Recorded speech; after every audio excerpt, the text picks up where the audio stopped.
Camera. Super slow-mo takes the cake as the coolest feature. 960 frames per second video requires proper lighting. General camera performance doesn't stack up to the best. Chances are good that if you're interested in the Sony Xperia XZS, your main reason is likely to be for its camera. Well, we have some good news and some bad news. Let's start with the good news.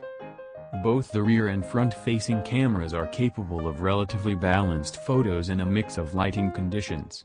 If you're into very expressive, colorful photos, the XZS will be a pleaser. The LED flash located on both sides of the phone work well in illuminating the darkness and adding balance to photos in daylight. The bad news: despite the camera's fast launch and capture speed, we found the rear camera's macro mode and general sharpness to be lacking if lighting conditions aren't perfect. Sure, the same can be said about most phones, but we were disappointed that this phone doesn't land much of a hand on the software and for those really tough photo-taking scenarios. Strangely, even photos taken in well-lit environments are subject to a bit of nasty grain.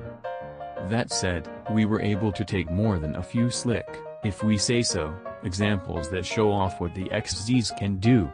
We also try to show off what this phone isn't so good at. This could be a whole lot worse.